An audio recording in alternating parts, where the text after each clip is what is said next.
A few days late, but I'm ready for more Helluva Boss.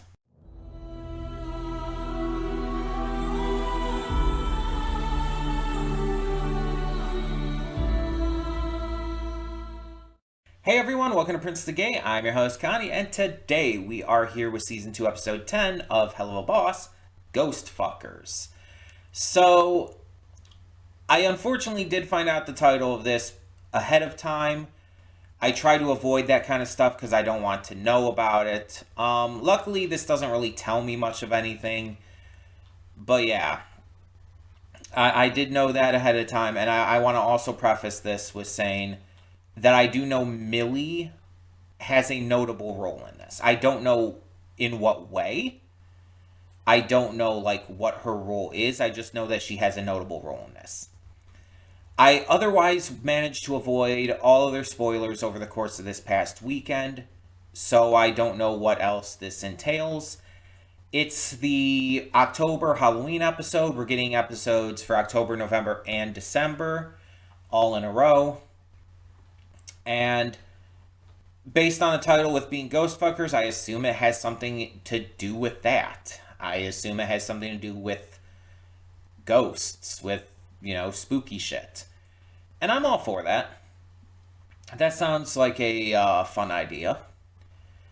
But how is this going to follow up where we left off? With Stolas and Blitz having their breakup and Stolas kind of really starting to realize how toxic Blitz has been, but also kind of coming to conclusions that he might have led him on and everything as well. Blitz finally starting to realize how shitty he's been. It's like there was a lot of setup last time. And I'm just curious as to how this is going to build off from that. And how far we're going to really drag on the relationship stuff with Blitz and Stolas. Because it's obvious they're going to get back together. And it's obvious that they do need this time apart and that this is important. But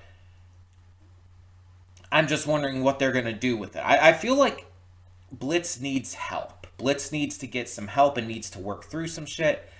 But with this, I don't know how this is going to do that. If this is a more Halloween type episode. I don't know what the concept of this could be that would be able to help him go in that direction.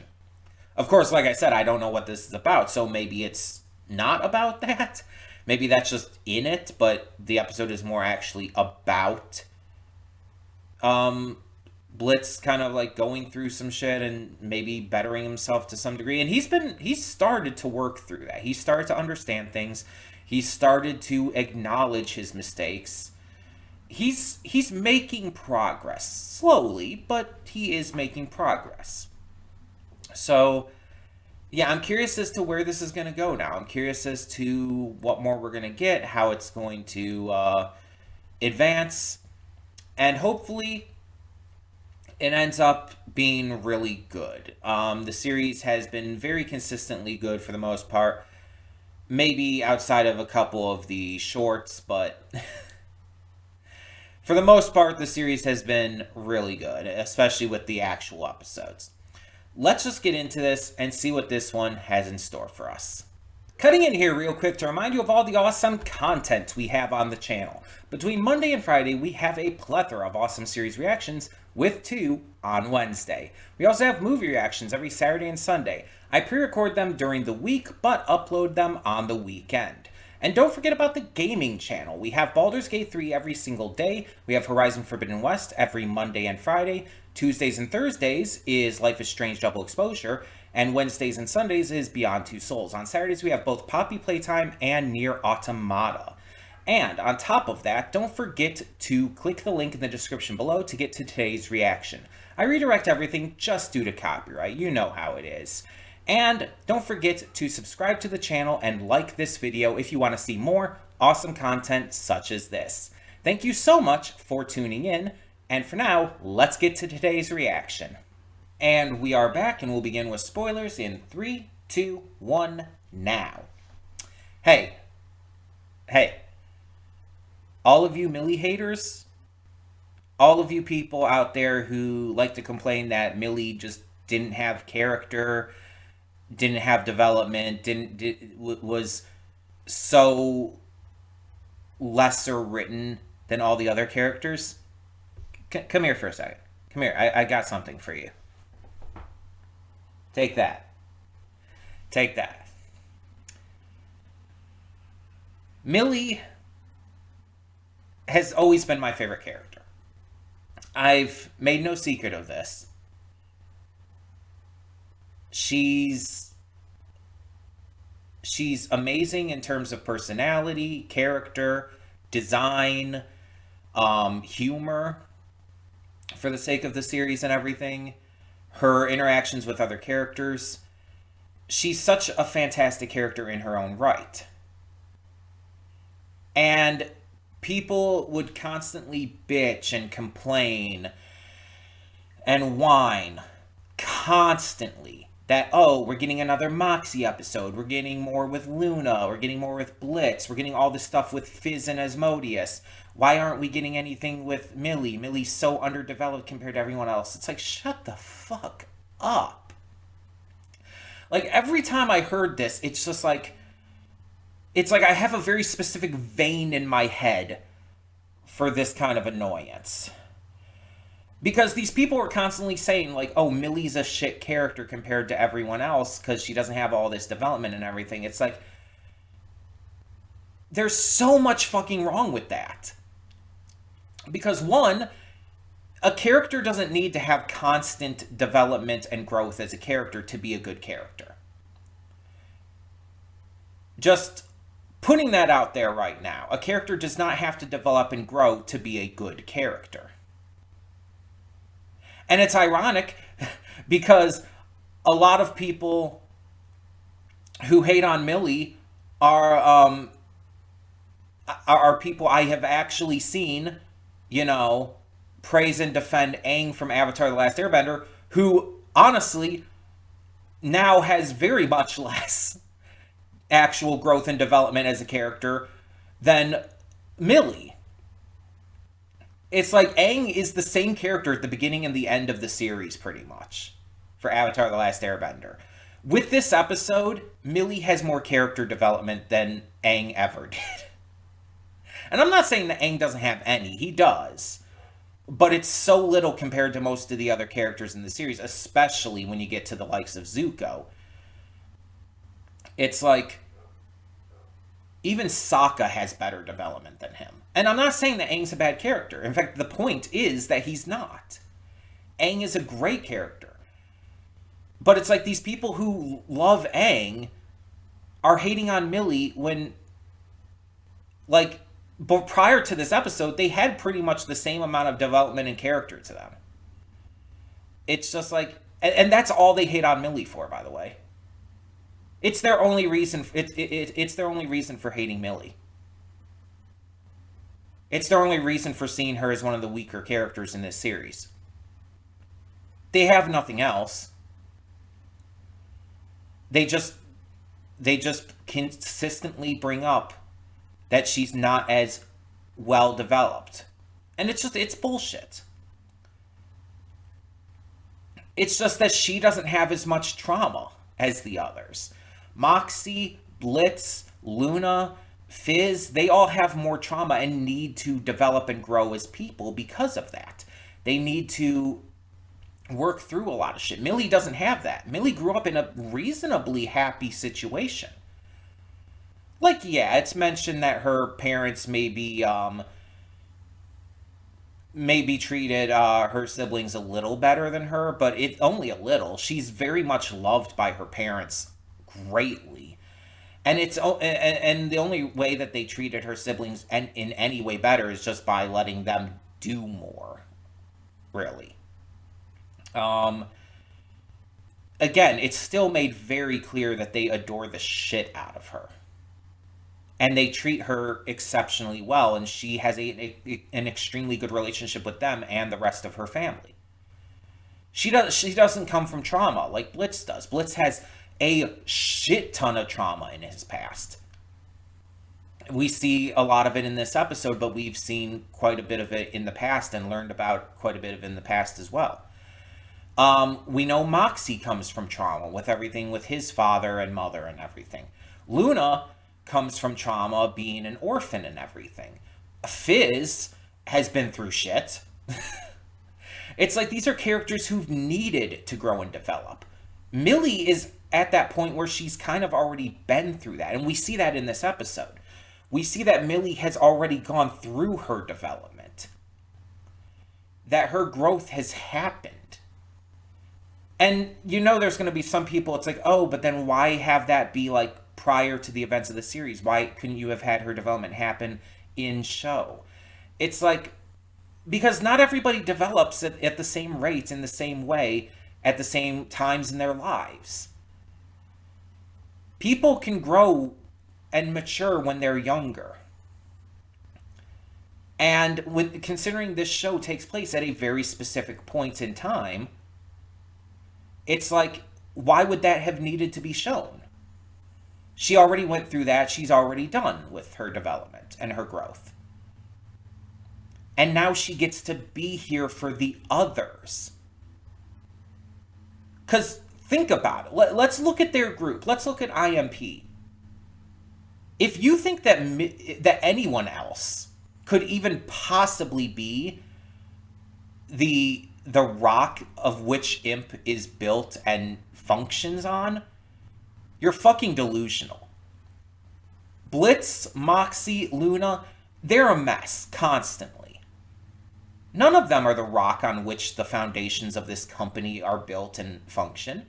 No, Millie is. She's the one who's constantly there for everyone. The straight man in their group, even though she can be crazy and wild and rambunctious as well, she keeps them together. And we find out a lot more about why in this episode. We find out that she considers Blitz her best friend. That's why she's so forgiving of his eccentricities and craziness. That's why she has always been shown to be really close with him.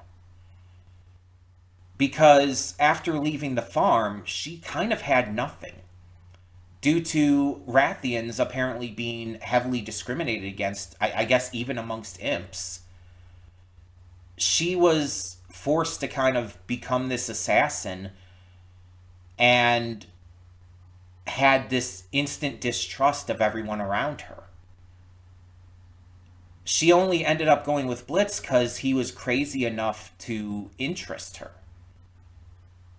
He got her attention, and the two ended up bonding extremely well because of just their personalities, their weirdness, their craziness. And this allowed them to forge this bond, and which we see throughout the entire series. Even in the pilot, which we know is not considered canon like the pilot to Has Been Hotel is, at least not fully. But even in the pilot, you can see little hints of this with how Millie and Blitz interact. Millie has always been someone who's been very forgiving of Blitz's bullshit. And, like, even when others are getting super annoyed by him, she's usually, like, seen as not encouraging him necessarily, but more having fun with him and, you know, just letting it go. Like, especially with, as it's brought up in this episode, the stuff with him trying to get in on her and Moxie. Like, she never takes that insultingly. She never gets annoyed by that like Moxie does.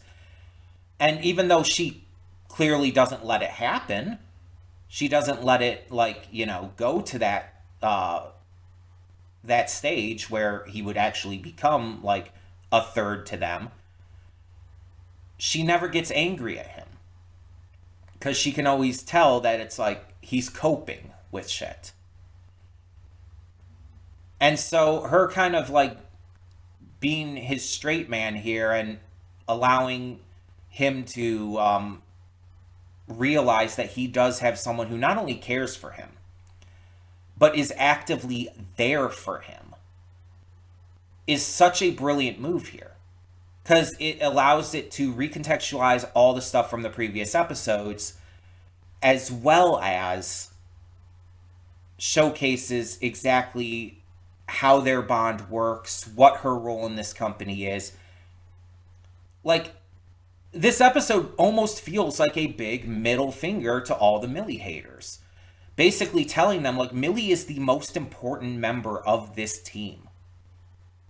Without Millie, Imp could not exist. Because without Millie, Blitz alone would have burnt this place to the ground years ago. But, like, Luna and Moxie wouldn't have been able to stop that. In fact, they'd probably have, put forth their own efforts into that. Millie keeps this place together, keeps them as a company and as a group of friends together.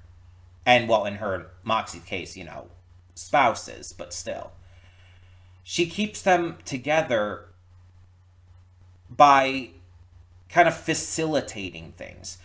Like, we even see how she manages to get Luna to accept watching over Moxie. She doesn't beg or anything. She just, appeals to her very kindly, very softly. She doesn't order her or anything. She doesn't yell at her. She doesn't get impatient. And I think Luna respects that. And we've seen these two work together before, and we've seen Luna gain a sort of respect for Millie before, when they broke into the Dorks compound. So there is precedence for this, too. And I think that's part of what makes this episode so great. Like, even outside of all the horror imagery and stuff, the body horror and shit, and, the developments into Blitz's backstory that we get a little bit more of here. And even outside of just building up Millie, it also showcases so much more about how all of this has been progressing. These relationships, how things that we've seen these characters go through and the interactions we've seen them have with each other, how they are informing what is happening now. This is really good writing on every level. And then you also add in the creepy shit. You have this infector spirit, or whatever the fuck he was called, Roland, voiced by oh my god, my mind is blanking on his name right now. I had his name in my head. John Waters. I thought he reminded me more of Jeffrey Combs, but I can see John Waters. If you don't know who John Waters is, he's behind Hairspray, if you've ever heard of Hairspray. But he's also done other things like Mommy Dearest. Or not Mommy Dearest. Shit, what was it called? Give me a second here. I had it up for a second, but I closed it down. Not Mommy Dearest, it was the other one. Serial Mom. Wrong Mom movie. We reacted to Serial Mom on the channel.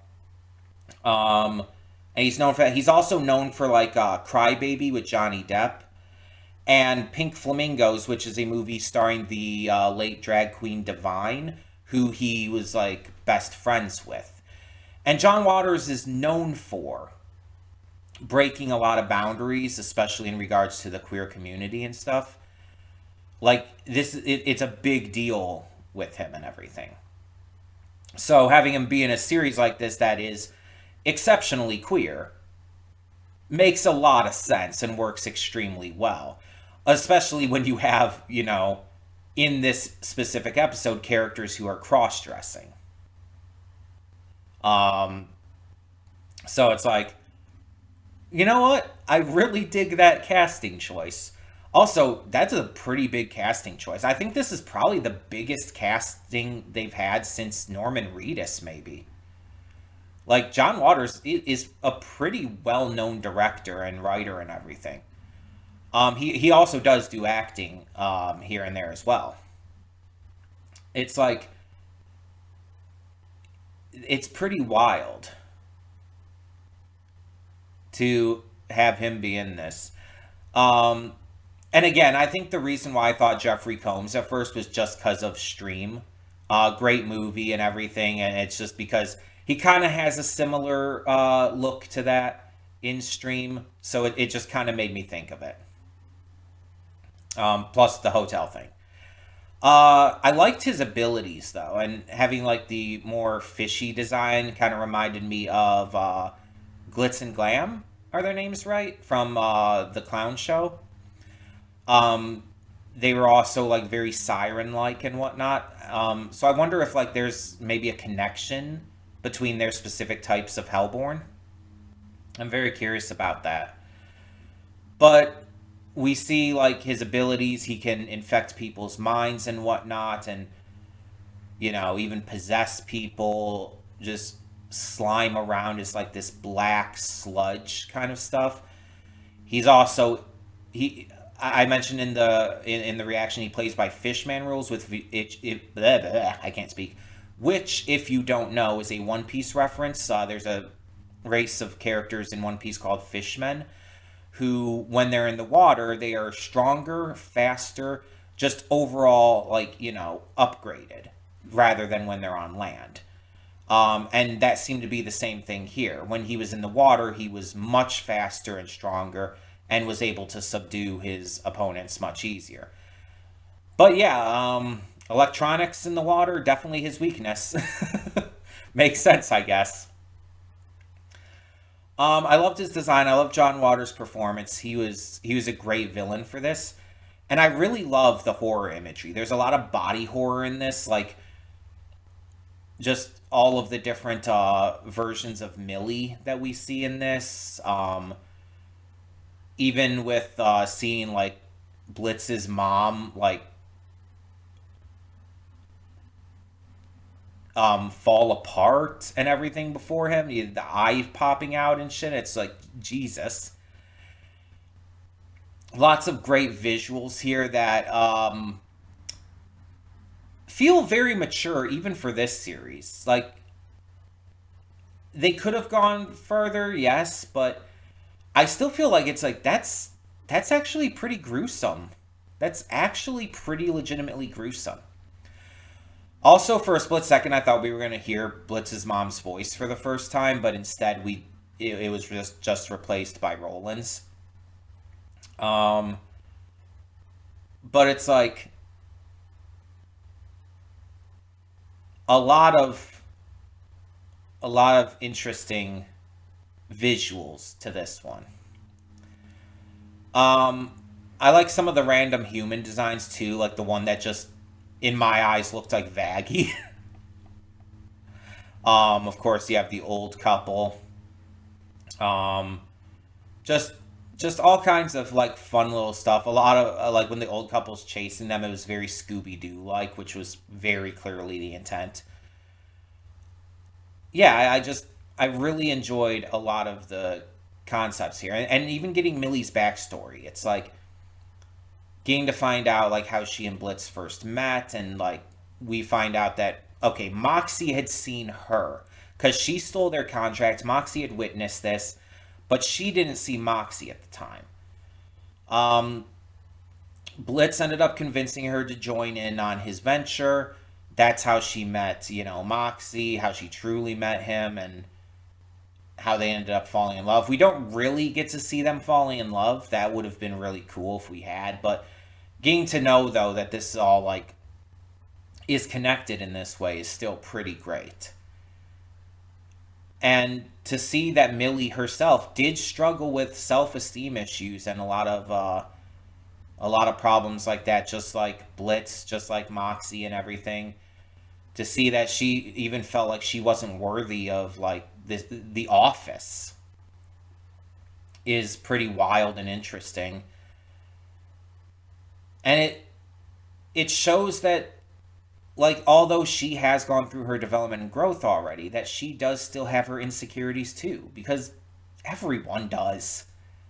Everyone is insecure at points. It's just part of the human experience. And yeah, that especially goes for anyone who seems like they're extremely confident, a lot of insecure people will put forth this mask of overconfidence to hide their insecurities. So, a lot of the most secure people in the world you see are not as secure as they front. Let's be honest. Everyone deals with insecurities, it's normal. And sometimes they just need someone to be there for them. And that's what Millie was for Blitz here. She was just there for him the same way that he once was for her. And I don't even fully think he understood at that time how much that meant for her.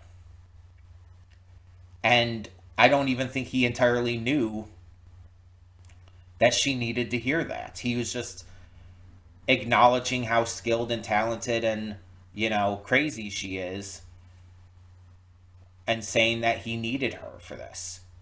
But it's like, that again, that's just exactly what she needed to hear at that point. And it helped her.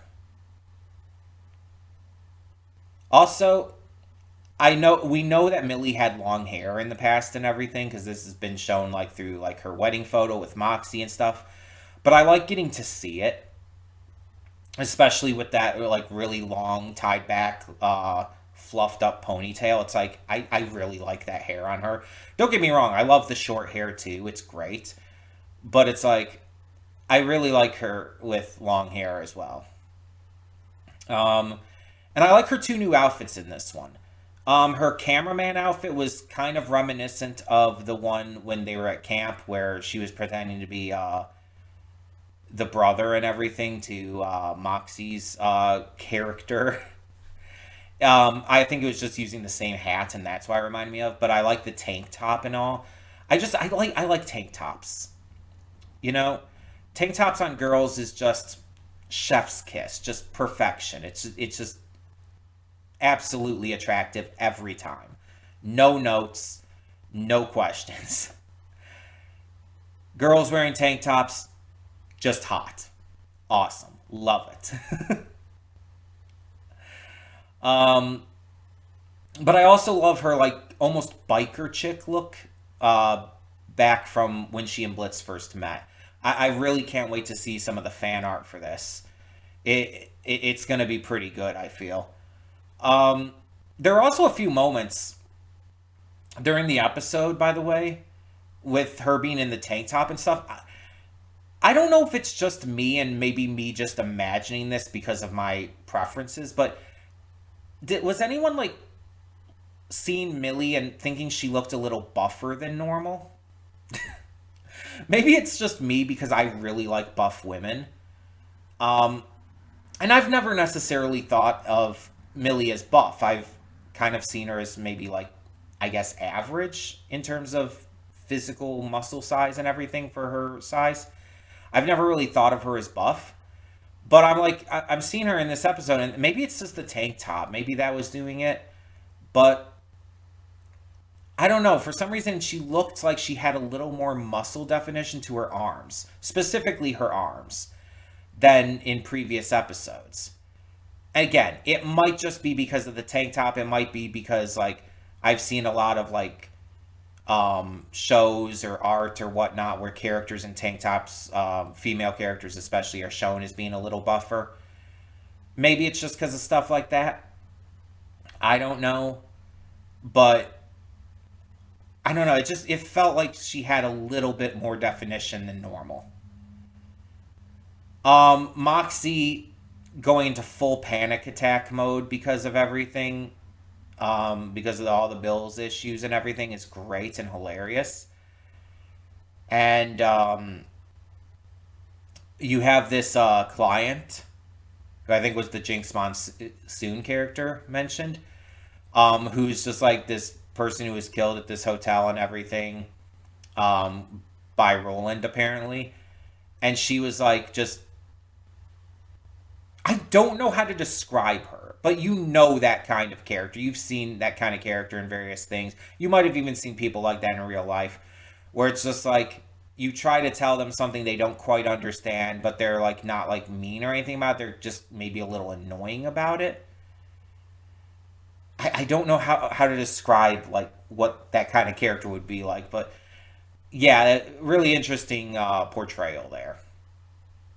I also like how we're seeing that the apparently the succubi for Asuka's gang, they're still there in the building. That's a thing that I guess is happening. All right. I did not realize they would still be there. I thought that was a temporary thing. In fact, I think it even said that it was supposed to be. Maybe they moved in permanently. But fun seeing them again. Kiki and Milky and all of them. Um, yeah, just really wasn't expecting that. Kind of seemed almost out of nowhere. And we do get like follow up still on Blitz and how he's, dealing with losing Stolas and all. But we don't delve too much into that. We're more like having him kind of recover from his like deepest depression. And he's making it clear that he's no longer going to go after Moxie and Millie and try to be their third. And he is working past his initial depression after losing Stolas. He's on the mend. And this needs to happen before he and Stolas can get back together. It has to be taken at a good pace. And I think that they're doing this right. I really think that they're handling this well. I don't know exactly where I would rank this episode compared to others this season or just series as a whole. I'm going to have to think about that. I'm going to have to watch it multiple more times. But I'm sure I'll update my tier list and everything on the Discord, so look out for that. In the meantime, tell me what you thought of this episode. If there's anything I forgot to mention, please feel free to bring that up in the comments. I'll let you know my thoughts. It's very possible I might have forgotten something. But yeah, let me know what you thought, and thank you so much as always for tuning in. For now, I'm Connie, and I'm signing off. See y'all next time.